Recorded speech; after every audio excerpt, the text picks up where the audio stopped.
Salam sejahtera untuk kita semua. Kita bertemu kembali dalam ibadah minggu tanggal 21 Juni tahun 2020. Kiranya kasih Kristus senantiasa bersama-sama dengan kita. Pada hari ini kita akan memasuki ibadah. Mari kita memulai dengan memujikan PKJ 242, Seindah Siang Disinari Terang.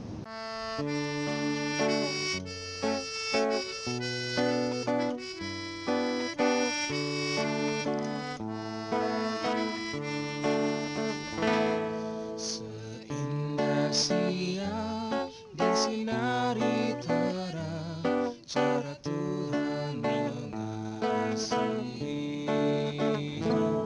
Seindah petang dengan angin sejuk, cara Tuhan mengasihi. Tuhan pelembut dan penyayang, walau ku mengasihi Dia. Kasih-Nya besar, agung dan mulia, cara Tuhan mengasihi. Sedalamnya laut, seluas angkasa, cara Tuhan mengasihi.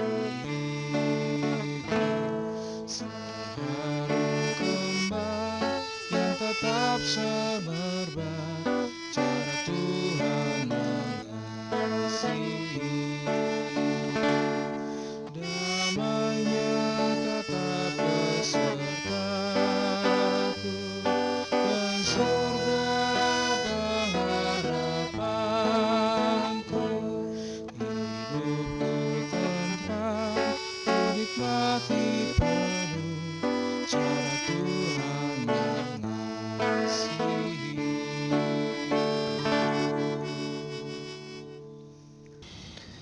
Ibadah minggu ini berlangsung dalam nama Bapa, Anak, dan Roh Kudus. Damai sejahtera dari Tuhan Yesus Kristus menyertai saudara. Dan menyertai saudara juga.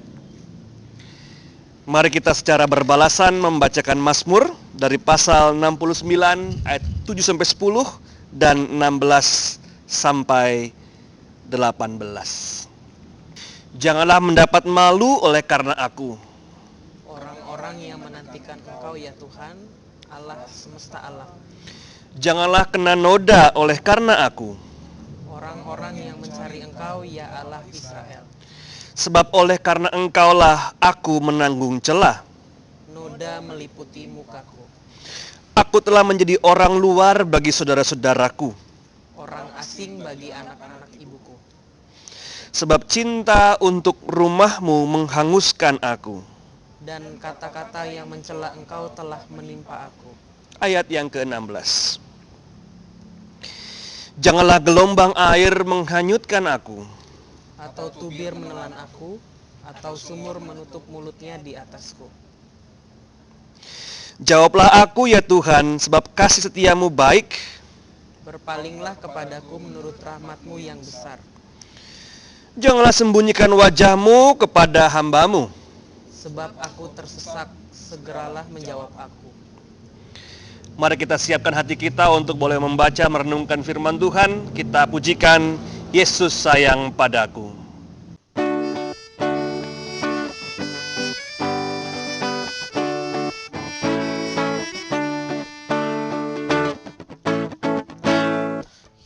Yesus sayang padaku, Alkitab mengajarku, walaupun kecil lemah, aku ini miliknya. Yesus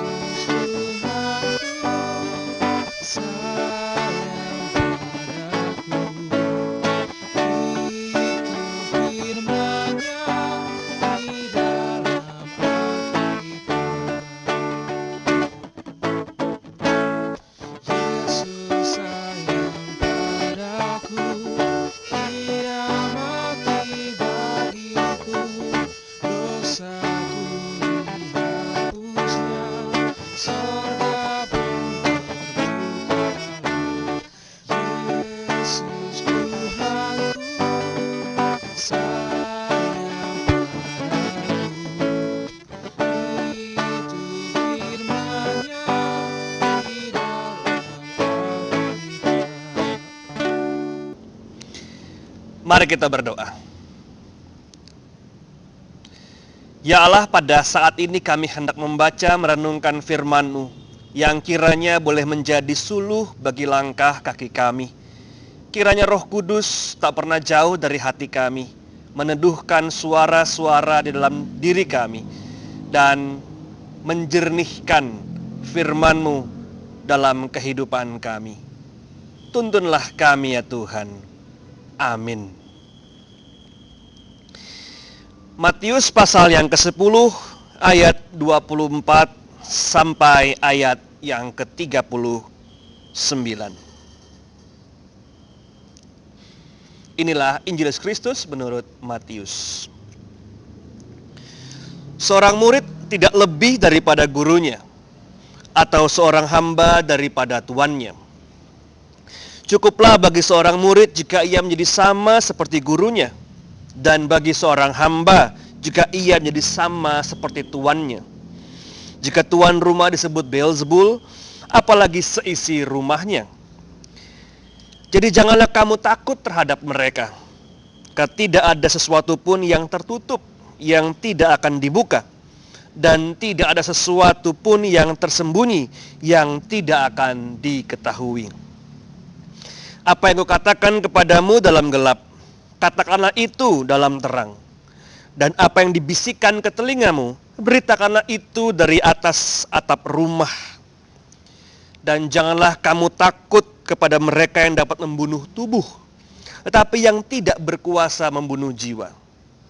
Takutlah terutama kepada Dia yang berkuasa membinasakan baik jiwa maupun tubuh di dalam neraka.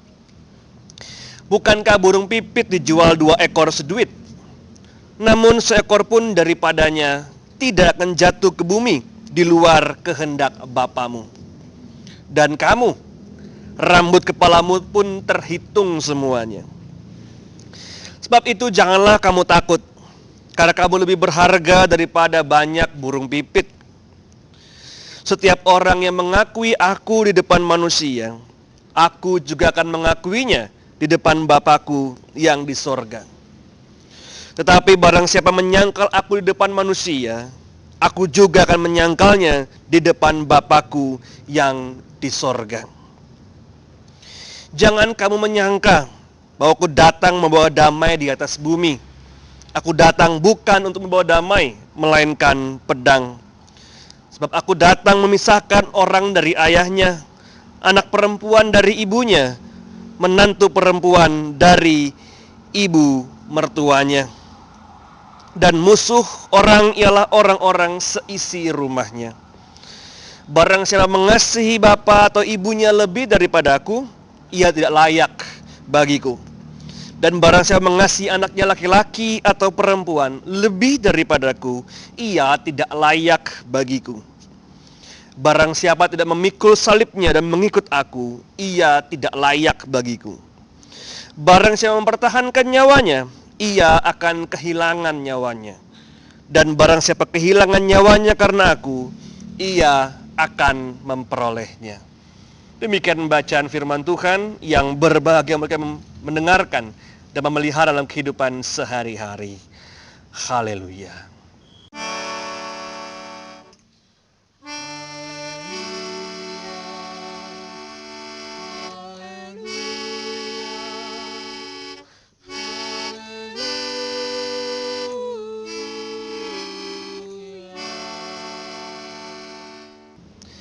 Pada suatu hari seorang sahabat lama dari Bontang mengirimkan pesan WhatsApp ke saya. Dia bilang, "Bro, ketemuan yuk." Saya pakai bahasa santai aja ya Bapak Ibu ya. "Bro, ketemuan yuk. Gua butuh temen ngobrol nih. Lagi kering jiwa gua," gitu ya. Lalu saya dengan bercanda, "Oke, kita ketemu nanti saya bawa air gitu biar agak basah dikit jiwanya," gitu ya. Nggak gitu maksudnya, tapi berasa kering, hampa, nggak tahu mesti ngapain gitu ya. Rasa-rasanya melakukan apapun nggak enak rasanya. Atau jangan-jangan gue tersesat gitu ya, jiwa gue tersesat. Nah, saudaraku semua, ini percakapan yang terdengar biasa atau remeh, namun sebetulnya punya nuansa yang sangat dalam. Karena bicara mengenai pemeliharaan jiwa ini bicara mengenai percakapan yang sangat sulit gitu ya. Kenapa? Karena ketika orang sakit fisik, maka dia bisa dikasih betadin, dikasih Band-Aid gitu ya, dan sebagainya. Tapi ketika dia sakit jiwanya, bagaimana cara menyembuhkannya? Bagaimana cara memulihkannya? Bagaimana cara kita mengembalikan jiwa yang sudah terluka itu kembali pada posisi yang awal atau sehat? Gimana caranya? Pada abad-abad pertengahan, maka dari itu salah satu cabang dari ilmu teologi atau pastoral seringkali dikatakan dengan bahasa Latin cura animarum atau care for the soul, pemeliharaan jiwa. Gimana caranya seseorang, katakanlah seorang rohaniwan, itu bisa membuat orang yang sedang datang kepadanya pulih di dalam jiwanya. Bukan apa yang di luar, namun apa yang ada di dalam tubuhnya, jauh di dalam tubuhnya. Kalau saya boleh tempatkan dalam bahasa yang paling sederhana, pernahkah kita misal satu hari bangun, lalu kita merasa capek? Apa kita baru bangun gitu ya? Baru bangun kita merasa capek, nggak semangat, lelah, dan sebagainya. Itu bukan sekadar sebuah ciri atau sebuah situasi fisik, namun sebetulnya punya nuansa yang lebih dalam, yaitu bicara mengenai kondisi jiwa kita. Bukan sekedar bicara mengenai kita capek, sudah melakukan banyak hal, namun sebetulnya fisik kita terasa sungguh kosong, miskin, dan kemudian bahkan sendiri, dingin di pojokan. Wah, ini panjang banget gitu ya, sendiri, pojokan, dingin, miskin, dan sebagainya. Wah, ini kesian banget gitu maksudnya. Tapi itu bisa saja terjadi. Dan ketika itu terjadi, bagaimana caranya kita bisa mengembalikan kehidupan kita? Secara khusus jiwa memang punya perhatian dalam tidak hanya ilmu teologi, namun juga kehidupan kita secara luas. Tanpa jiwa yang sehat, maka fisik pun akan sangat terpengaruh. Kita bisa makan makanan enak, namun ketika jiwa kita sedang tidak menyenangkan, tidak senang, maka kemudian makanannya pasti nggak enak. Contoh yang anak-anak muda habis putus gitu ya, mau makan apapun juga rasanya pasti nggak enak gitu. Atau habis berantem sama pacar, sama istrinya atau suaminya, sama siapapun juga, kita makan makanan favorit kita pasti rasa juga nggak enak gitu ya. Karena jiwa kita tidak lagi mendukung apa yang mau kita nikmati secara fisik. Dua-duanya saling terkoneksi dan saling terhubung antara satu dengan yang lainnya. Jiwa punya dan harus punya perhatian yang sungguh serius bagi kita sebagai orang Kristen, dan khususnya dalam masa-masa saat ini. Bacaan kita tadi dari Matius 10 juga sebetulnya bicara sedikit soal jiwa. Di ayat yang ke-28 dikatakan, janganlah kamu takut terhadap mereka yang dapat membunuh tubuh, tapi yang tak berkuasa membunuh jiwa. Takutlah terutama kepada Dia yang berkuasa membinasakan baik jiwa maupun tubuh di dalam neraka. Jadi kalau kita baca ini satu bagian utuh dari ketika Yesus memanggil dan mengutus para murid-muridnya. Dan ketika itu dikatakan bahwa jangan sampai, kira-kira dalam bahasa sederhana ya, jangan sampai ketika engkau diutus, engkau jiwamu itu dikalahkan oleh yang lain. Dan kemudian ketika itu dikalahkan, maka tubuhmu pun juga akan kalah. Ketika jiwa itu sudah mengatakan, sudah selesai, sudah saatnya kalah, maka pada saat itu tubuh pun juga akan kalah. Ketika api jiwa itu sudah tak lagi menyala, maka tubuh pun tidak akan bisa bergerak sesuai dengan apa yang diinginkan oleh Tuhan. Pesan ini penting bagi para murid pada saat itu karena mereka menghadapi banyak persoalan yang pelik. Mereka diutus ke tempat-tempat yang baru, ada yang ke India, ada yang ke Afrika, ada yang ke Eropa, dan seterusnya. Mereka diutus ke berbagai tempat dengan berbagai persoalan yang juga tidak mudah. Sehingga ketika jiwa mereka dikalahkan, maka pada saat itu sebetulnya kegiatan misi menjadi berhenti. Ketika jiwa sudah tidak lagi memiliki greget, nah ini bahasa yang sederhana ya, gregetnya, maka pada saat itu tugas apapun tidak akan terlaksana dengan baik. Sehingga ketika jiwa sehat, maka pada saat itu kehidupan dapat berjalan dengan baik. Namun ketika jiwa sudah tak lagi sehat, kering, bahkan tersesat, maka pada saat itu tubuh pun tidak akan menghasilkan sesuatu yang baik. Jiwa yang sehat, bagaimana caranya? Nah, ini pertanyaan yang selalu kita tanyakan. Gimana caranya supaya saya mempunyai dan memiliki jiwa yang sehat?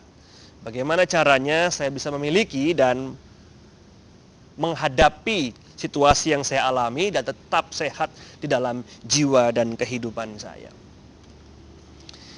Timothy Keller, seorang teolog baru-baru ini, mengatakan demikian. Jiwa yang kering dan haus itu karena kita seringkali diperbudak, tanda kutip, oleh kehidupan, keinginan, dan juga keseharian kita. Seringkali jiwa kita tidak mendapatkan asupan karena tubuh kita sekedar mengisi agenda demi agenda, mengisi kegiatan demi kegiatan, mengisi tujuan demi tujuan, namun apa yang di dalam hati kita tidak tersentuh sama sekali. Contoh, orang kerja untuk apa? Supaya dapat uang untuk apa? Supaya kerja. Lalu kerja dapat makan, bisa makan, bisa kerja gitu, dan itu suatu hal yang bolak-balik nggak akan selesainya gitu ya. Tidak ada jiwa di situ. Tidak ada makanan untuk jiwa kita di situ. Ketika kita, tanda kutip, diperbudak oleh kegiatan demi kegiatan, peristiwa demi peristiwa yang tak memiliki makna di dalam hati kita. Dan saya pikir mungkin ada benarnya apa yang dikatakan oleh Timothy Keller ini. Bahwa ketika kita diperbudak oleh agenda kita, maka pada saat itu kita sekedar berpindah dari tempat ke tempat, peristiwa ke peristiwa, sebuah kejadian demi kejadian, namun tak ada makna di dalamnya untuk hati dan kehidupan kita. Tidak ada gunanya untuk saya bisa bertumbuh di dalam itu semua. Nah, saya pikir ini suatu waktu yang sangat tepat untuk kita bisa merefleksikan kembali kesibukan kita selama ini. Apakah kesibukan yang kita miliki memperkaya jiwa kita? Kita yang kerja bolak-balik sana sini, kita yang sibuk dengan gereja bolak-balik sana sini, wah kok gereja nggak ada kegiatannya ya, dan seterusnya gitu ya. Apakah kegiatan demi kegiatan itu memberi makanan bagi jiwa kita, memberi asupan bagi kehidupan di dalam tubuh kita ini? Atau jangan-jangan kita sekedar berpindah dari peristiwa ke peristiwa, berpindah dari kejadian demi kejadian. Dengan cara yang agak ekstrim, C.S. Lewis pernah mengatakan bahwa sebetulnya kita ini bukan tubuh yang pertama-tama, namun kita adalah jiwa. Jiwa yang memiliki tubuh, bukan tubuh yang memiliki jiwa, namun jiwa yang memiliki tubuh. Karena ketika tubuh tanpa jiwa, dia sekedar sebagai sebuah wayang yang digerakkan oleh sang dalang. Tapi kita perlu memiliki jiwa di dalam tubuh kita, agar gerak-gerik kita tidak sekedar melewati hari, punya tujuan di dalamnya, punya kerentek di dalamnya. Nah, ini bahasa apa kerentek ini? Bapak Ibu pasti ngerti lah ya gitu ya. Saudaraku pasti ngerti gitu. Punya kerentek yang memungkinkan kita untuk bergerak titik demi titik dan mengambil semua itu sebagai sesuatu yang bisa menumbuhkan iman dan juga jiwa kita. Pengutusan para murid dalam Matius 10 kemudian diikuti dengan satu kalimat yang tidak sederhana dikatakan oleh Yesus, bahwa aku membawa pedang dan bukan damai katanya. Membawa pemisahan antara ayah dengan anak, anak perempuan dengan ibunya, menantu dengan ibu mertua. Bahkan katakan musuhnya adalah orang-orang seisi rumahnya. Ini bukan perkara yang mudah ketika kita membicarakan ini dalam konteks kehidupan kita saat ini. Bukankah Tuhan kita adalah Tuhan yang Maha Kasih? Lalu mengapa saya diminta untuk memisahkan diri saya dengan yang lain? Dan kalau saya gabungkan dengan yang tadi, bagaimana jiwa saya bisa punya asupannya kalau saya terus-menerus berpisah daripada keluarga saya? Dari mana asalnya semua itu? Nah, tentu saya pribadi percaya bahwa Tuhan tidak menginginkan kita terpisah secara benar-benar berpisah begitu ya. Kita keluar dari rumah, hidup sendirian, jauh. Saya rasa tidak demikian. Namun saya tertolong dengan apa yang ditulis oleh seorang teolog bernama Dietrich Bonhoeffer. Dia katakan demikian, bahwa pemisahan yang Yesus bawakan, pemisahan yang Yesus bawa ke tengah-tengah dunia adalah pemisahan yang menjernihkan. Itu bukan bicara mengenai kehidupan saya yang berjarak jauh dengan yang lain, namun sebetulnya menjernihkan apa yang Tuhan pesankan dengan apa yang tidak Dia pesankan. Jadi sebetulnya bukan bicara mengenai kita harus keluar rumah, kita harus menentang orang tua kita dan sebagainya, bukan soal itu sebetulnya. Bicara mengenai apa yang Tuhan pesankan menjadi sungguh jernih. Karena pada saat itu kita melihat pembedaan dan perbedaan yang sungguh terasa antara yang satu dengan yang lainnya. Bahwa ketika dunia dipenuhi dengan kekurangan, pesan Tuhan maka justru mengatakan berbagilah. Ketika dunia dipenuhi dengan pesan untuk saling berebut, Tuhan mengatakan berikanlah. Ketika dunia dipenuhi dengan pesan mengambil, Tuhan katakan bukalah bagi yang lain. Ketika dunia memberi pesan tutup dengan erat gitu ya, Tuhan terus mengatakan, no, kamu harus terus membuka tanganmu supaya yang lain juga bisa hidup melalui kamu. Menjadi sungguh jernih pesan Kristus di situ. Menjadi sungguh jernih apa yang Tuhan inginkan. Dan itulah pemisahan yang Tuhan bawa. Bahwa kita perlu menjadi orang-orang yang senantiasa membawa terang bagi yang lain. Menjadi ambassador of Christ. Menjadi orang-orang yang diutus ke tengah-tengah dunia. Memberi warna bagi yang lain. Memberi nada bagi yang lain. Memberi pembeda bagi yang lain. Hadir bagi yang lain.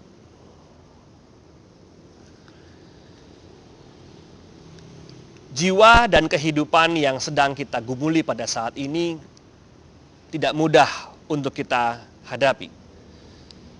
Saya juga percaya pasti kita juga secara hati dan jiwa kita merasa kadang-kadang ngering, merasa terkadang kesepian, terkadang mungkin merasa tanpa masa depan dan seterusnya. Kita mungkin pernah merasa seperti itu. Itu perasaan yang normal karena kita pasti berjuang. Grafik sebuah jiwa tidak lurus dan stagnan, namun dia senantiasa berdinamis, memiliki dinamika tersendiri dalam kehidupannya. Untuk itulah pada hari ini saya mengajak kita bersama-sama melihat bahwa asupan yang kita terima itu adalah ketika kita merebahkan jiwa kita pada Tuhan. Terkadang terkesan klise gitu ya. Tapi itulah satu-satunya jalan untuk kita bisa mendapatkan asupan akan jiwa kita. Bahwa setiap apa yang kita lakukan itu bukan sekedar karena saya ingin melakukannya, namun karena Tuhan menginginkannya aku untuk melakukannya. Aku dipanggil dan terpanggil untuk melakukan sesuatu dalam itu semua. Sehingga asupan jiwa kita bukan berasal dari kesuksesan kita, namun dari apa yang Tuhan inginkan untuk kita lakukan dalam kehidupan dan keseharian kita. Mendapatkan makanan, mendapatkan asupan, mendapatkan sesuatu hal yang bisa menumbuhkan jiwa kita. Itulah yang sekarang kita perlukan dan sangat kita perlukan. Ketika kita hendak memasuki masa-masa baru, di masa-masa pandemi ini, jangan pernah lelah dengan apa yang kita usahakan. Jangan pernah merasa bahwa percuma apa yang kita usahakan. Jangan pernah merasa bahwa apa yang kita usahakan sia-sia dan begitu saja terbuang. Karena itu hanya akan melemahkan jiwa kita. Tapi kuatkanlah bahwa kita sedang dalam perjalanan sebuah misi. Bahwa kita sedang dalam perjalanan melakukan sebuah misi dari Allah. Dan seperti sebuah pejuang, kita diisi dengan sebuah api yang membara. Agar dengan demikian hari demi hari kita tidak sekedar berlalu begitu saja, namun sebuah perjuangan bersama dengan Tuhan. Untuk itu pada saat ini, saudaraku semua dan sahabatku semua, kalau kita merasa di pagi hari bangun lemes, mintalah sama Tuhan, Tuhan kuatkanlah aku, berikanlah aku misi kehidupan. Ketika aku sedang penuh dengan semangat, namun toh ternyata di dalam jiwaku sedang kering. Tanya sama Tuhan, Tuhan apa yang harus aku lakukan? Apa yang hendak aku lakukan? Apa yang hendak Engkau perintahkan untuk aku lakukan? Berikanlah di dalam hatiku misi kehidupan, agar melaluinya aku tak berhenti bergerak, aku tak kalah dengan situasi, jiwaku tak mati, namun tubuh dan jiwaku keduanya hidup bersama-sama. Kering dalam jiwa, haus dalam jiwa, lapar dalam jiwa, telepon nomor di bawah, enggak gitu ya. Teleponlah Tuhan, dalam arti tanda kutip gitu ya. Mintalah dengan Tuhan, serukanlah padanya, agar misi kehidupan kita diisi kembali. Jangan mau diperbudak oleh kehidupan, namun jadilah pejuang Allah yang membawa pembedaan, memperjelas perbedaan, yaitu hidup bagi yang lain. Bukan untuk saya, namun hidup bagi yang lain. Selamat berjuang, selamat mengisi jiwa kita, selamat mendapatkan asupan bagi jiwa kita. Tuhan memberkati kita semua. Amin.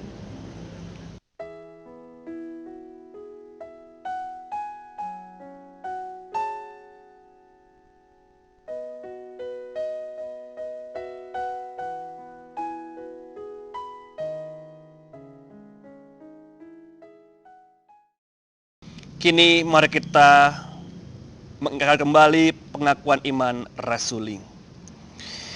Aku percaya kepada Allah, Bapa yang Maha Kuasa, Khalik langit dan bumi, dan kepada Yesus Kristus, Anak yang tunggal Tuhan kita, yang dikandung dari Roh Kudus, lahir dari darah Maria, yang menderita sengsara di pemerintahan Pontius Pilatus, disalibkan, mati dan dikuburkan, turun ke dalam kerajaan maut. Pada hari yang ketiga, bangkit antara mati, naik surga, duduk sebelah Allah, Bapa yang Maha Kuasa. Dan dari sana ia akan datang untuk menghakimi orang hidup dan yang mati. Aku percaya kepada Roh Kudus, gereja yang kudus dan am, persekutuan orang kudus, pengampunan dosa, kebangkitan daging dan hidup yang kekal. Mari kita menaikkan doa syafaat. Ya Allah, pada hari ini kami bersama-sama hendak menaikkan doa-doa kami. Pertama-tama kiranya kami boleh berdoa untuk sahabat-sahabat kami yang terus berjuang di masa-masa pandemi ini.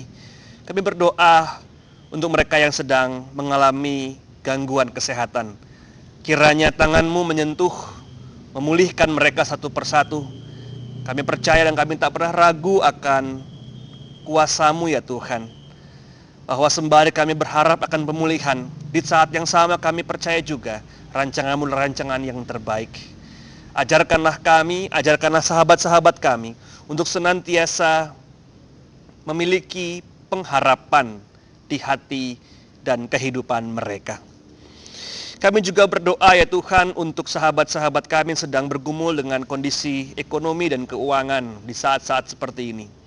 Kiranya tangan-Mu juga tak pernah henti-hentinya menghadirkan kreativitas, menghadirkan kekuatan dan juga semangat untuk terus-menerus berusaha keluar dari situasi yang sedang dialami pada saat ini.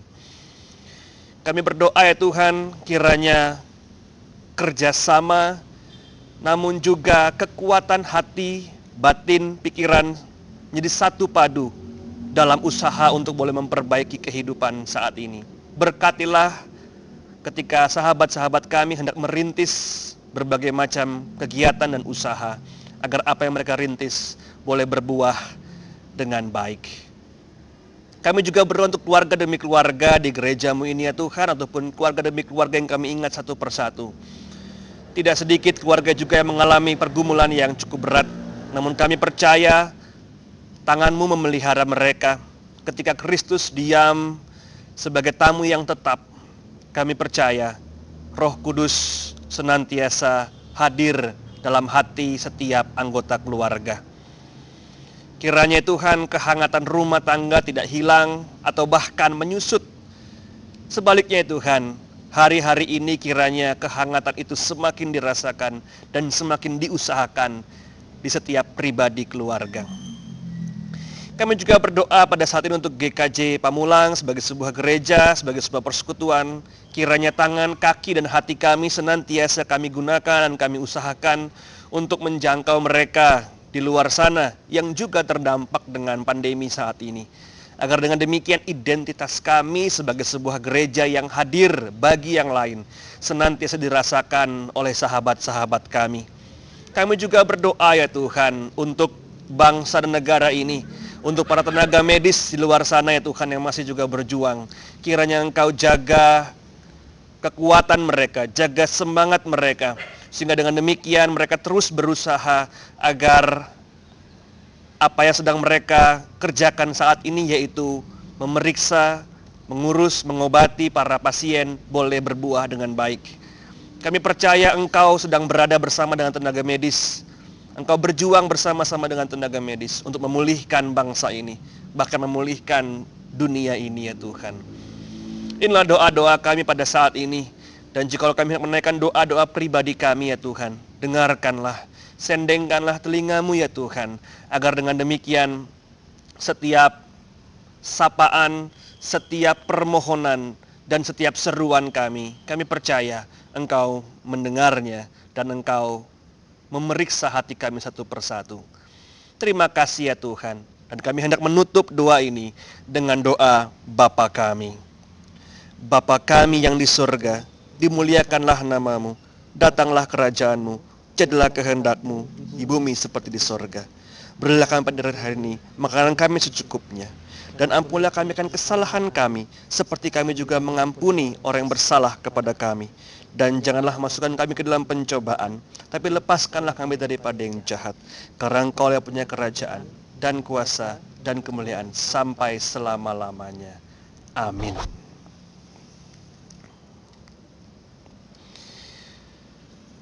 Mari kita bersama-sama mengumpulkan persembahan. Pada hari ini dasar persembahan diambil dari Mazmur 96 ayatnya yang ke-8. Berilah kepada Tuhan kemuliaan namanya, bawalah persembahan dan masuklah ke pelatarannya. Mari kita pujikan Jangan Lelah sembari persembahan kita kumpulkan di tempat atau di rumah kita masing-masing. Kita pujikan Jangan Lelah.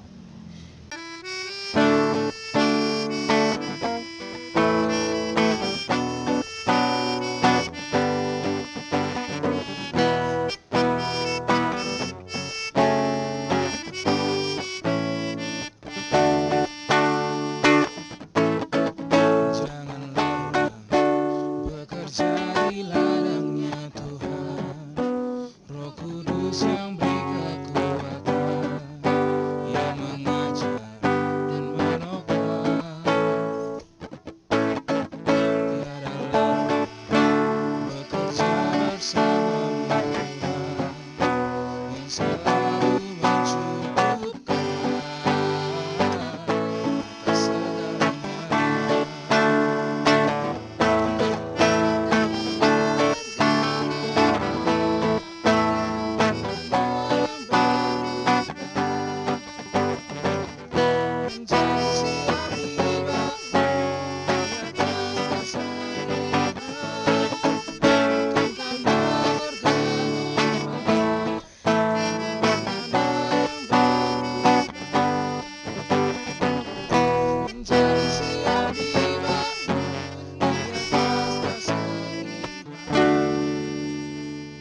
Mari kita berdoa menyerahkan persembahan yang sudah kita kumpulkan. Ya Tuhan, pada saat ini kami telah memberikan persembahan. Kiranya persembahan ini boleh Engkau pakai untuk memperluas kerajaan-Mu tengah-tengah dunia ini, yaitu damai sejahtera di sekitar kami, kasih karunia di sekitar kami yang tak pernah henti-hentinya kami coba sebarkan. Kami juga berdoa agar ke tubuh, jiwa, dan kehidupan kami jadi persembahan yang terbaik, persembahan yang memuliakan dan menguduskan nama-Mu saja ya Tuhan. Jadikanlah kami pekerja-pekerja-Mu, jadikanlah kami orang-orang yang senantiasa memberikan, mempersembahkan hidup kami untuk kemuliaan Engkau saja. Kami juga berdoa untuk setiap keluarga kami, pekerjaan kami, usaha kami ya Tuhan. Berkatilah agar melalui semua itu kami boleh mendapatkan berkat, pendapatan, makanan dan minuman. Dan di saat yang sama kami juga boleh terus mengusahakan bagi sahabat dan saudara kami yang di luar sana. Terima kasih ya Tuhan. Inilah persembahan kami. Terimalah dan kuduskanlah. Haleluya. Amin. Mari kita mengakhiri ibadah pada hari ini. Kita pujikan Kidung Jemaat 424, Yesus menginginkan daku.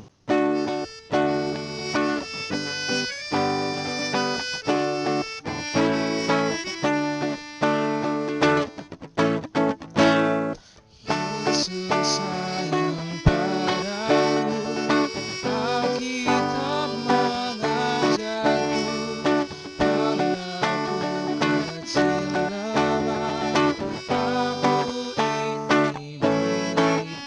Yesus Tuhanku, sayang padaku, itu firman-Nya di dalam Alkitab.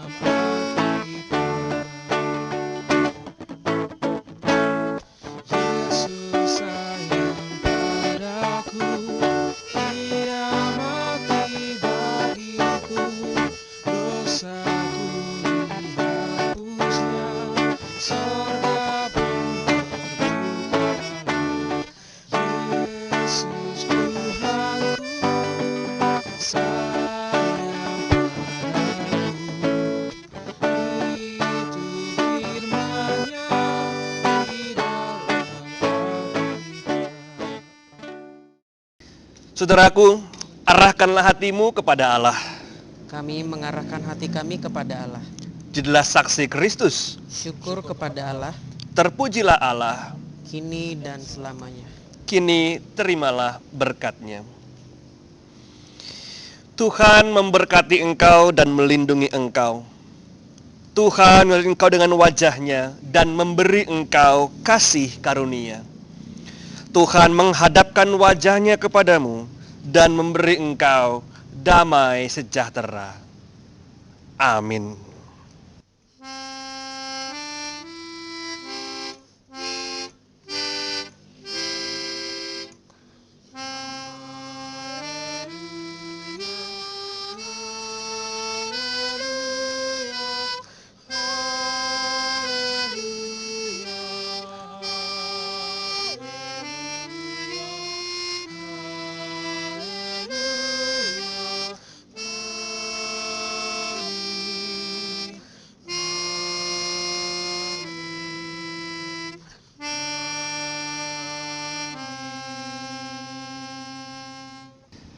Saudara yang terkasih, mari kita tutup ibadah kita dengan bersama-sama menyanyikan Kidung Jemaat 424, bait yang ketiga dan yang keempat.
Demikian ibadah kita pada hari ini. Selamat hari Minggu untuk kita semua. Kiranya kasih karunia Tuhan menyertai kita dan damai sejahteranya tinggal tetap dalam hati kita masing-masing. Senantiasa penuh pengharapan dalam menghadapi hari-hari ini dan terus mencoba beradaptasi dengan situasi baru yang sedang kita songsong bersama. Tuhan memberkati kita semua.